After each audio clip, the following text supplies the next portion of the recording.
आज सप्तम श्रेणी गणितर पूर्ण संख्या विषय आम पढ़ा। पूर्ण संख्या पढ़ा पूर्व आम गुणन संख्या, स्वाभाविक संख्या, संप्रसारित स्वाभाविक संख्या विषय आम किसी जाना। गणन संख्या 1 2 3 4 5 इत्यादि गणन संख्या कह जाए।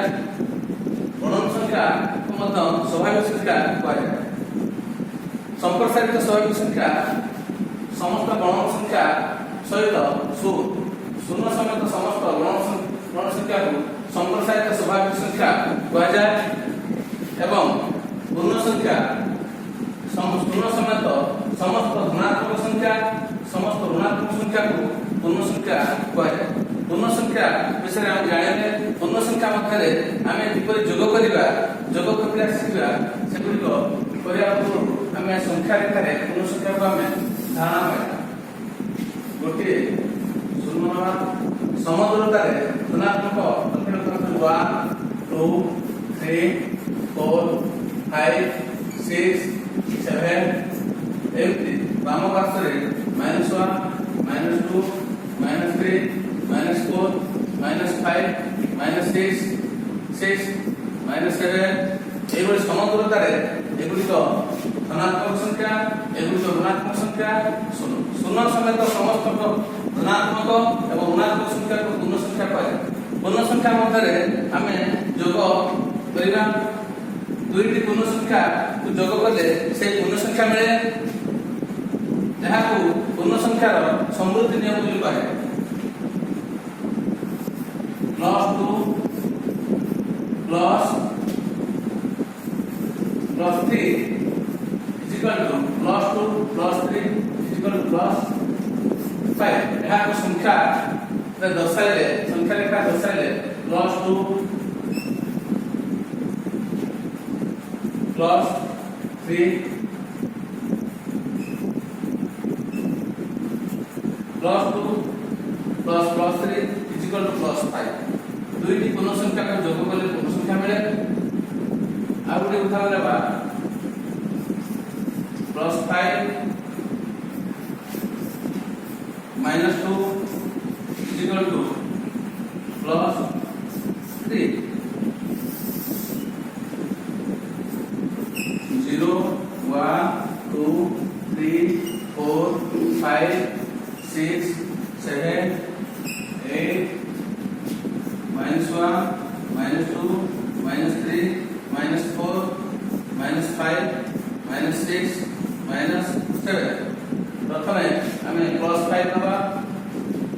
+5 0 +5 ले तापर -2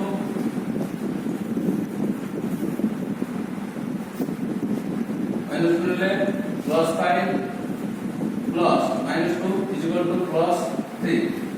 धनात्मक संख्या को आम दक्षिण पार्श्व नवा एवं ऋणात्मक संख्या को आम वाम पार्श्व को फेरे फेरे तेणु आम रिजल्ट +5 -2 इक्वल टू +3।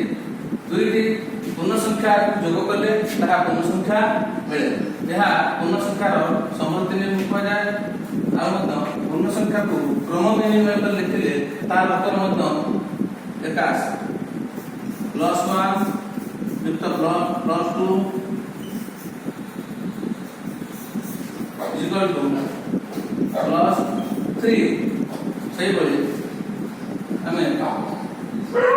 +2 युक्त +1 इक्वल टू +3। आम क्रम विनिमय कर लिखिले समान उत्तर आसे +1 युक्त +2 इक्वल टू +2 युक्त +1। उभय पार्श्व को जोग कले उत्तर समान आसे। यहाँ पूर्ण संख्यार क्रम विनिमय नियम बोली कहे। क्रम विनिमय कर लिखिले पूर्ण संख्यार उत्तर मिश्रण फल समान आसे।